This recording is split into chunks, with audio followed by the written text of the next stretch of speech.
I literally cannot even process what I just read in the spoiler drop for the week of March 16 to March 20. And I need to scream about this immediately because my blood pressure is through the roof. I am typing this at 2 a.m. with a cold cup of coffee next to me. Completely losing my mind over what the writers are doing to us right now. I have been watching this show religiously since 2015.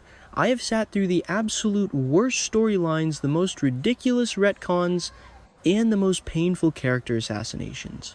But this upcoming week, this is going to be a masterclass in emotional terrorism, and I am both entirely here for it and absolutely dreading every single second of it.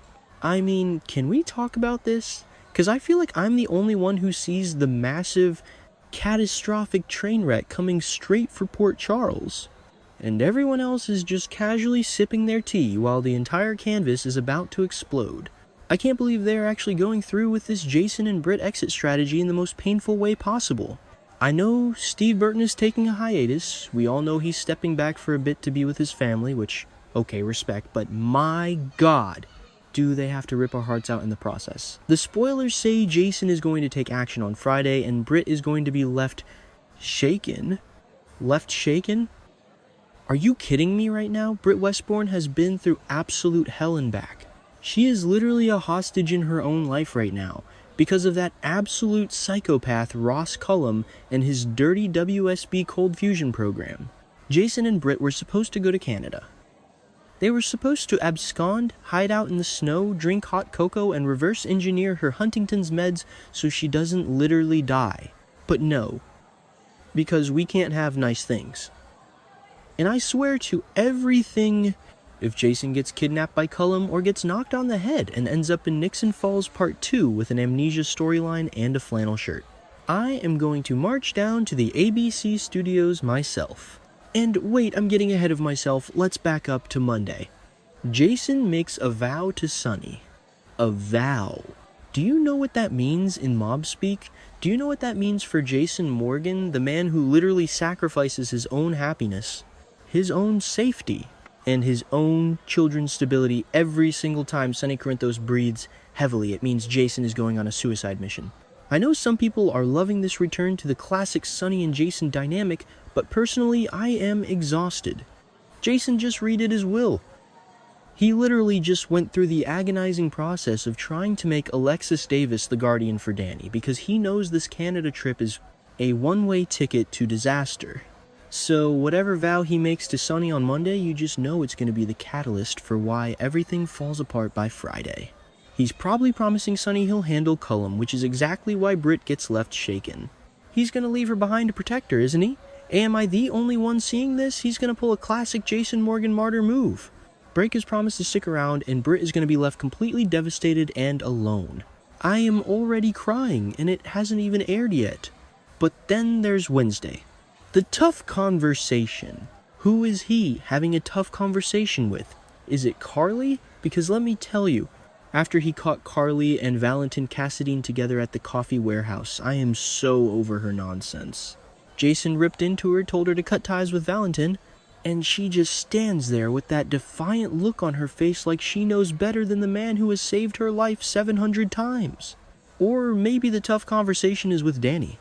Oh God, if he has to sit Danny down and explain that he might not come back, and that Alexis is going to be looking after him while Scout is still trapped in that weird, suffocating dynamic with Willow. I can't. I literally can't handle the Quartermain Morgan family trauma right now.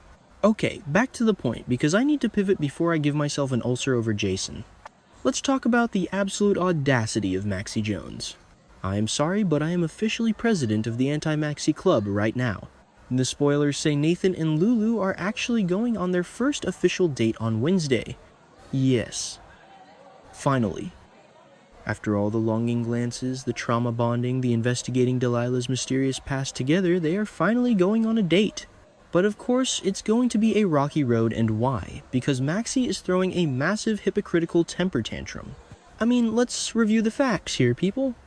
Maxie woke up from her coma and chose Damian Spinelli. She literally looked at Nathan West, the man she shares a child with, the man who came back from the dead, and said, nah, I'm gonna go with the computer hacker. Which, fine. Make your choices, girl. But you do not get to turn around and play the victim when your best friend, who has been single and miserable since her own coma, decides to explore her feelings for the guy you rejected. And then Maxie has the nerve to run straight to Dante's office at the PCPD to beat Lulu and Nathan to the punch. She literally ambushed Dante to tattle on them like a petulant middle schooler. I can't even fathom the level of selfishness it takes to do that. Dante has been struggling enough. He and Lulu have been broken up for years, well before her coma, and they didn't reunite when she woke up. So why is Maxie trying to stir up this toxic soup of resentment? Is she just miserable and wants everyone else to be miserable too? I used to love Maxie. Remember back in the day when she was just a fun, chaotic fashionista? Yeah, it didn't work then either when she tried to control everyone's lives. But at least she was entertaining. Now she's just bitter. So on Thursday, Nathan and Lulu's date gets interrupted. I wonder who could possibly interrupt them. Could it be the bitter ex-best friend who is currently stalking their every move? Or maybe it's Dante completely aggravated and acting out because Maxie got in his head. But honestly, I kinda hope the interruption is related to the Delilah investigation. Nathan has been uncovering new clues, and Jacinda Bracken just opened up to Michael about her past, which we all know is totally connected to Delilah. If Jacinda's mysterious history crashes Nathan and Lulu's date, I will actually forgive the writers for the interruption, because a good old-fashioned Port Charles mystery crashing a romantic dinner is the exact kind of soap opera trash I live for. But then Friday hits and Nathan gives Dante a warning. A warning? Okay, this is where I start contradicting myself because earlier I said Dante wouldn't care.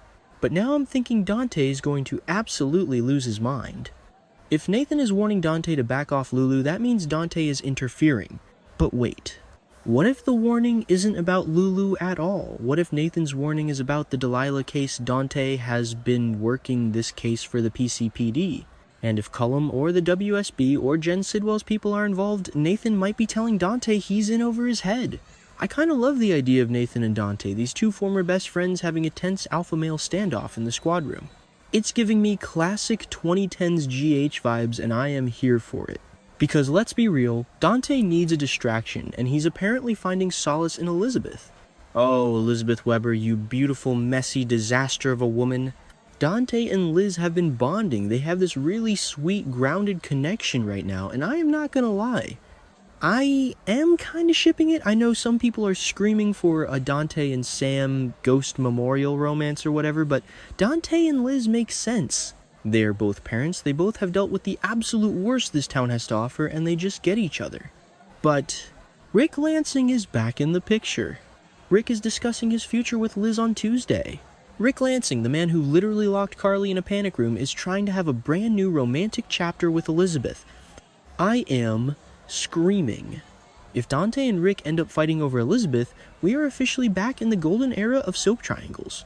Rick is going to be so incredibly threatened by Dante's inherent goodness, and Dante is going to be so grossed out by Rick's inherent sliminess. It's going to be cinematic cinema.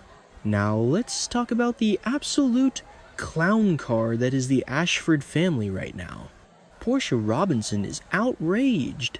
The spoilers literally say she is left outraged over her realization about Jordan's possible pregnancy. I had to laugh out loud when I read that.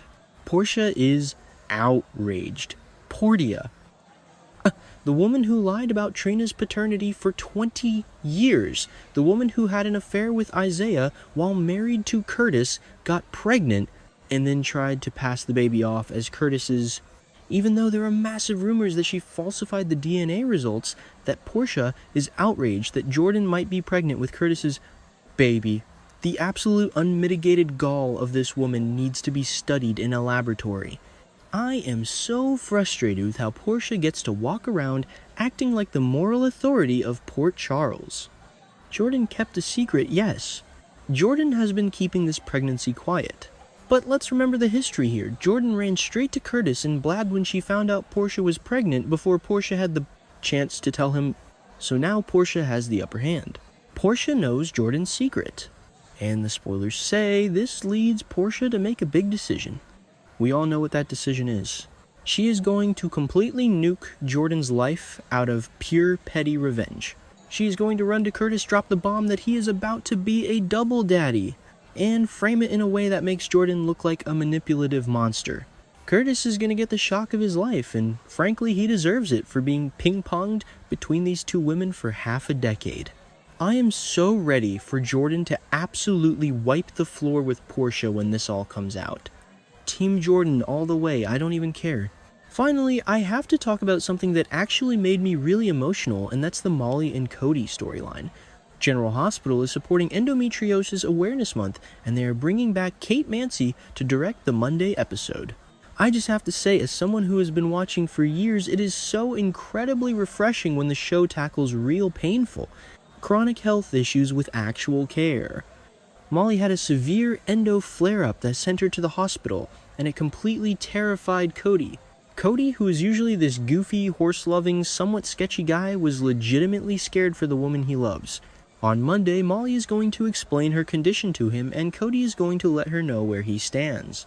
I am already preparing the tissues, because we know Cody. He might be rough around the edges, but he has a heart of absolute gold. He is not going to run away, because Molly has a chronic illness. He is going to step up. He is going to be the supportive boyfriend that she desperately needs right now, especially with all the chaos going on with her family and the surrogate drama from last year. It's just so nice to see a couple actually communicate on this show, instead of hiding things for 6 months to create artificial drama. I love Molly and Cody together, and I think this storyline is going to solidify them as one of the strongest couples on the canvas right now. So yeah, that's where I'm at. I am exhausted, I am stressed, I am furiously typing this out because if I don't share this with people who get it, my brain is going to short circuit. We are about to lose Jason Morgan, again temporarily, but still Britt is about to have her heart shattered. Nathan and Lulu are fighting for their lives against Maxie's jealousy. Dante is caught in a love triangle with Liz and Rick. Portia is about to go full supervillain on Jordan, and Molly and Cody are out here making me cry real tears. Next week is going to be an absolute gauntlet, and I am already mentally preparing my snacks and my anxiety meds. See you all in the live threads, because we are going to need a support group to survive Friday's cliffhanger.